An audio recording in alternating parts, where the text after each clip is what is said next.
Ambassador Barbara Woodward, United Kingdom Permanent Representative to the United Nations, welcome to our screens. Well, thank you. It's a pleasure to be back with you, Tal. Thank you so much. I'd like to start with Yemen. Yeah. The Yemen truce, which has been renewed on the 2nd of June, ends on the 2nd of August.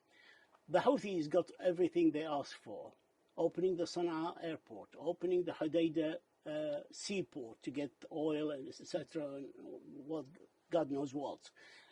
They also got the flights to Amman and to Cairo. They got to use their own passports issued. Imagine a rebel group taking power by force, getting the right to issue their own passports. Yet they haven't even implemented one request, which is the lifting of the siege on Taz. Now, when 2nd of August come, and the Houthis do not implement what they promise, the opening of Taz, lifting the siege, it's a humanitarian request.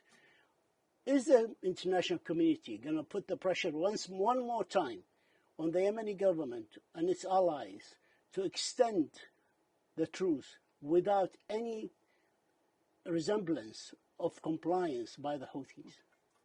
I think the first thing to say, Tal, is what a breakthrough the truce was and how important it is now to move from truce to ceasefire. And I want to pay tribute to the work of the Special Envoy Hans Grundberg in all of this.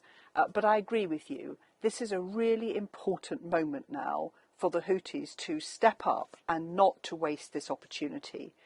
We've seen already civilian casualties fall by 85%. So that's a real win, and we need now to translate the truce into a ceasefire, and we need to get more humanitarian aid into Yemen. The UK is proud to be contributing to feeding around 200,000 people a month with our donation of £88 million this year. But clearly more needs to be done. And of course, Yemen, like so many countries, is dependent on Russian and Ukrainian grain. And so we're very much supporting the work of the UN to lift the Russian blockade of the Ukrainian ports so we can get food into Yemen for the Yemeni people. Talking about aid, just yesterday, Thursday, the Deputy Defense Minister of Saudi Arabia, Prince Khalid bin Salman, announced $600 million of aid to Yemen. Yeah.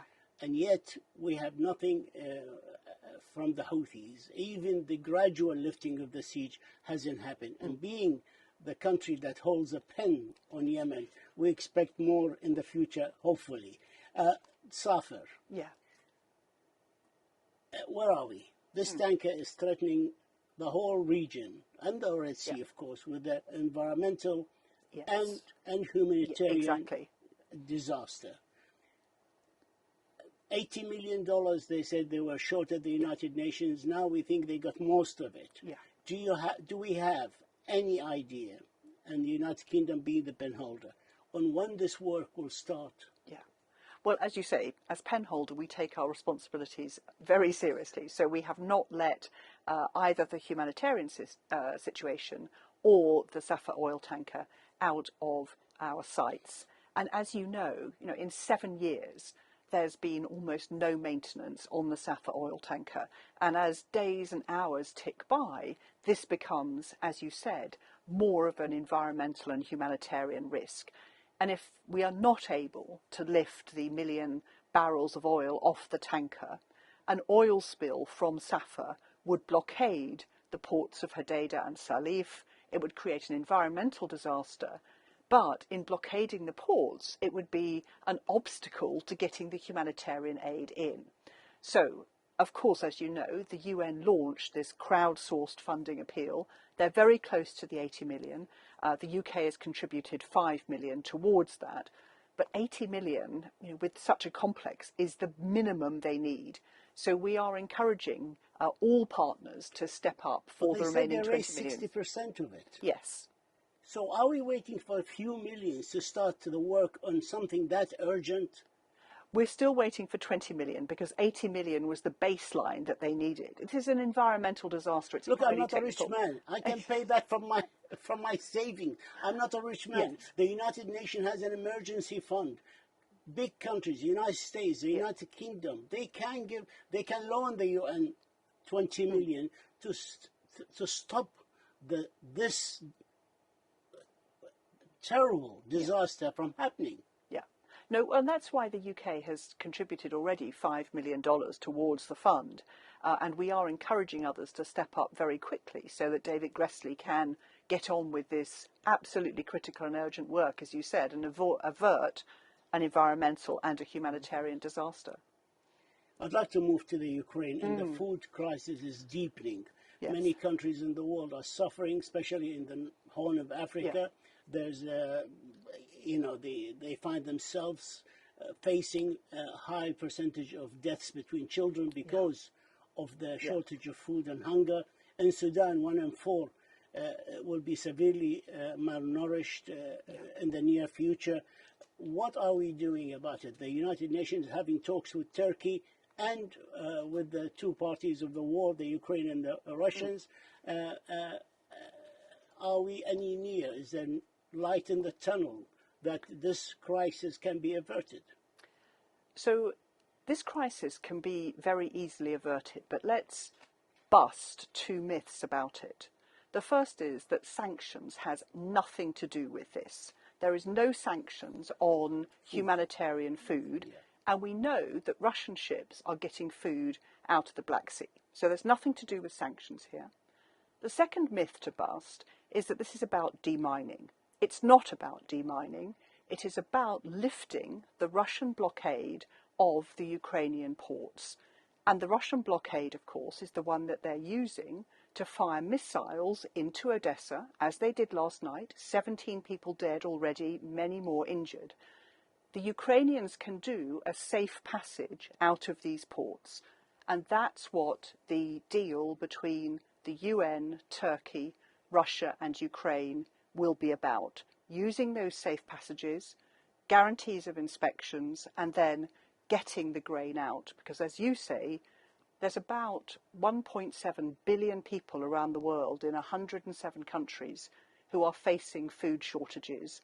We're seeing food prices rise in Africa by around 60%. People can't afford that. And so that's why this work is so urgent. And do you have any news about reaching an agreement with the Turks? I understand Martin Griffiths is involved, Rebecca Greenspan is heading these talks, but are there any tangible dates, times, schedules for cleaning the mines, for opening the ports on the Black Sea?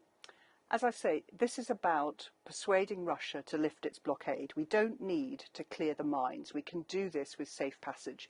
And I've been in close touch with Rebecca Greenspan, with Martin, who are working, Martin Griffiths from OCHA, working very closely with the Ukrainians, the Russians, and the Turks, who are playing a very important role here. And I think we are inching towards a package, but at the moment we haven't got that over the line. And the really important thing now is for Russia to lift its blockade on the Ukrainian ports. We have a few minutes left. Syria, Ireland and Norway are drafting a resolution to extend Resolution 2585 for another year, which is the cross-border aid through Bab el-Hawa passage between Turkey and Syria. Of course, the Russians always opposed these, and they want all the aid to go to Damascus and then left to the people in Damascus, the government, to distribute the aid and show their goodwill, hopefully equally between the people who need it in Syria. But what do you hear? I spoke yesterday, actually, funny enough, with the ambassador of Norway, and she said to me they don't really know where the Russians stand, whether they're going to veto or they're going to agree on this. If the Russians veto this resolutions, is there a plan B? So, as you know, Russia and China vetoed the resolution in 2020, and that meant that we went down from 3 crossing points to 1 crossing point. The aid is now taking longer to reach the 2.4 million people in the northeast of Syria. 90% of the Syrian population is in desperate need of aid. Of course. the cross-line via Damascus system is feeding about 50,000 people. The cross-border system is feeding at least 2.5 million. We have to keep the border open. And if Russia decides to close the border, then they will be condemning Syrian people to famine and the consequences of that. Well, the Russians put the argument to us that this is a matter of sovereignty, and hence the Syrians must practice sovereignty on all of their lands and their borders. What do you say to them when they put this argument to you? Well, I think with sovereignty comes a responsibility towards the people in your country. And at the moment, the Syrian government, as I say, cannot provide food for their people. You know, the cross-line system, which they and the Russians advocate, is feeding only 50,000 people out of 14 million who are in urgent need of humanitarian aid. There's no argument for sovereignty. We have to put the humanitarian considerations first and foremost for real lives, real people. Well, the mandate expires about the 10th of July, and you'll have a very intense negotiation. We wish you the very best of luck. Thank you. And we thank you for this interview and for your insight. Thank you, Ambassador. Thank you very much. Thank indeed. you so much. Thank you.